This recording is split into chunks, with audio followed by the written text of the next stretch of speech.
I turned this bridge into a musical instrument and immersive light experience, and I'm going to show you how I did it. My name is Maria Finkelmeier. I'm a percussionist, a composer, an artist, and a professor at Berklee College of Music. I love creating projects that are multi-sensory, bringing people together to experience some commonality. So the Roebling Bridge is a suspension bridge in Cincinnati, Ohio. It is designed and engineered by John Roebling in the 1800s. Roebling is most known for his work creating the Brooklyn Bridge, but we're not going to talk about that. We're going to focus on my hometown, which is Cincinnati, Ohio. This bridge connects two cities. It connects Cincinnati, Ohio, and Covington, Kentucky, and is about 1,000 feet long. As a kid, this bridge was really interesting to me and special because as you drive over it, you drive over all metal grates. And when you do, it makes this gorgeous vroom sound that is just long and lush. And so when we were crossing the Ohio River, I would always ask, can we go over that bridge instead of all of the other options, because it was just so much more fun. So when I was approached by the Blink Festival to create some sort of artistic expression that was inspired by or using the bridge, I got really, really excited. One, for the personal connection, and two, it's massive. So they said, Maria, what would you do with this? So I stood back and I looked. All right, I see a suspension bridge. I see this place that cars go through that you can walk down. It goes over a river. It connects these two spaces. But what else do I see? And as a musician, I've seen a lot of different instruments. And so immediately, when seeing these cables that are kind of fluidly going through the sky and the taunt cables that are holding up the bridge, I immediately saw harp strings. Clearly, right? And then I also saw kind of organ pipes, and I kind of thought of these keyboard type of layout and all of these different sections and all of the pillars along the bridge. So I asked, I said, hey, can we treat the bridge like it's a musical instrument? And yes, we need to light it up and it needs to be vibrant and immersive, but what if the music itself was controlling everything? Thanks to the Blink Festival and Brave Berlin and the Cincinnati Chamber of Commerce, they said, yep, let's do it, let's figure it out, green light. There's always this moment after you get a green light where you go, oh, okay, now we have to do it. Let's figure out how.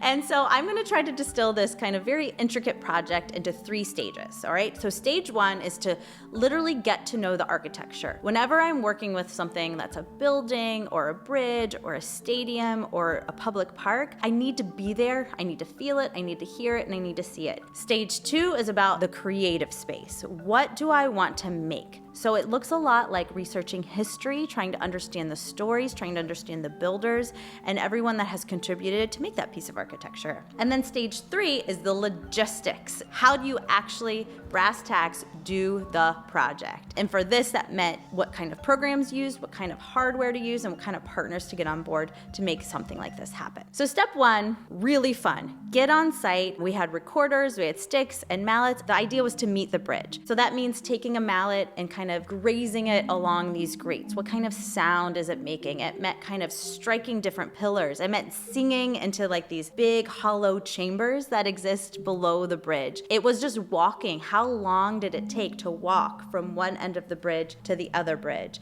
It looked like sitting below the bridge and just listening to cars go over it, because as I said, that vroom that was so like grabbed me as a kid. What is it like to just sit there and immerse yourself in that sound often? All right, stage 2 looks a lot like research and discovery. So this was researching who is John Roebling. And what I discovered and what I was really, really attracted to was, who's John's wife? So John was married to a woman named Joanna. They had many, many kids. And John spent a lot of time designing bridge all over the country and spent a lot of time in New York City, meaning John was raising his kids alone in the 1800s. And I started to think about, what was her life like? What was her story? And how could I try to embody or create something that was dedicated to Joanna? So one of the artistic pieces was called Joanna's Hymn, in which I approached the bridge as an organ and kind of had this chorale type of experience, thinking about, we have a lot of historical heroes, but there's always a community or a spouse or kids that are also a part of this picture that we don't often talk about. So the second piece of research is to ask, what kind of arts organizations, performing organizations, choirs, orchestras, bands, musicians are existing in Cincinnati and thriving right now. I lived there when I was little, and I wanted to know who's making noise in this moment. And I was connected with Jason Holmes Alexander, who went to Eastman School of Music with me, who's now the instructor for the Cincinnati Boy Choir. So we connected, we sampled the boy choir and used the boy choir sounds in the musical score itself. And then lastly, I got really inspired by what they call the necklace, which are all the lights that are already existing on the Roebling Bridge itself. So there's all of these bulbs that go grace along the cables, and I wanted to make a piece of music that was inspired by the necklace, so the lights that illuminate this bridge every day. All right, stage 1, got to know the bridge. Stage 2, we got to know the history. Stage 3, let's do this. This is a big one, all right, ready? We had to figure out how to take music to control lights in a bridge that's 1,000 feet long. I use a DAW called Ableton Live, and it is a really flexible piece of software that you can kind of manipulate, and you can also create patches called max patches or whichever kind of plugin that you want to translate that data into different sources. So the idea was to use these musical samples, use electronic ideas to create a MIDI score that would one-to-one control each light that was on the bridge. All right, let's go a little deeper into that, and I can show you some examples of what I mean. First thing was to look at the bridge itself. Knowing that we would have a ton of lights on it, we had to decide how to label and control each one. So what we did is we looked at the whole bridge. This is the Cincinnati side, this is the Kentucky side, and we divided each section and we gave it a letter label. So this was the A section, each of the sides. The B section are the big pillars. And then kind of each of the pillar, we had E, F, G, and H going to the outside of each pillar, the inside, the outside, the inside. And we divided then those into kind of subsections through numerical values. Got it? Got it. All right. So if we look at Ableton Live itself, we have each track here, and you can see each is labeled A, B, C, D, E, and H, which were the outside pillars, and F and G, which are the inside pillars. And essentially, all of these MIDI notes are giving on and off information to each light. So it can be one-to-one synced with the music. So on with some sort of pitch and off with some sort of pitch. And as I scroll through this Ableton Live set, you can see like here, which is really fun. And then these are just like big, bold, light on, light off, and everything in between. Second thing that was really, really important is for, as the artist, to be able to control the color. And that's where things got a little gritty, and I can't wait to show you how we did it. In kind of digital control of lights, we have R, G, and B, red, green, blue. And in that spectrum, to code any color, you have the numbers 0 to 255. All right, that's important information, the number 255.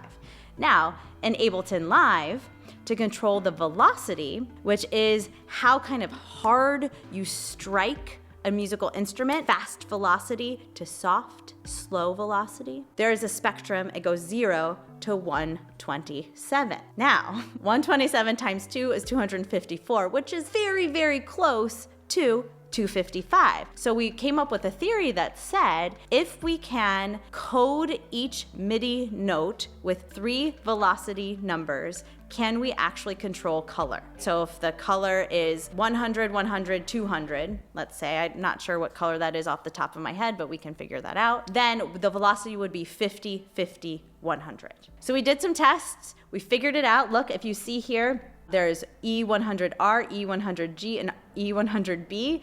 Each is given a different velocity code. And then we created a max patch that translated that code into DMX code, which is what controls lights. Boom. So a musical score literally controlled every light on an 1,000-foot bridge. So I'd love to give you a little taste of what it sounded like. In this Ableton set, you'll hear some glitching because I'm translating all the data in real time, but it'll still give you a good sense. So you hear the harp. So you can imagine as you see these go, those are lighting up. So each of those cables are lighting up as you hear the harp actually express that arpeggio.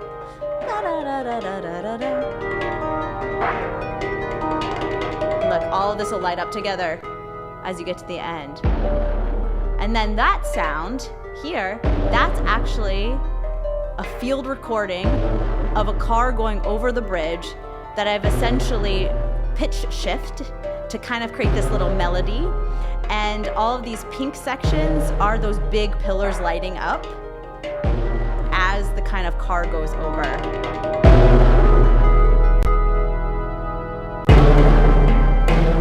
And then this is Joanna's theme, so all of a sudden we get more joyful, you hear more organ, everything is lit at this point, and the cables are going super, super fast because now that arpeggio is double time. Now you can hear that the sound kind of gets funky. I'm using a lot of reverse techniques, kind of some darker textures to thinking about life in the 1800s. Raising multiple kids with your husband in a different city might have been a little bit challenging. Here visually, you can kind of see the kind of release of light, the addition of light that also is connected with those harp sounds. And to finish off, you just got this really crazy, joyful, big, this like of all white light, the bridge just all lights up.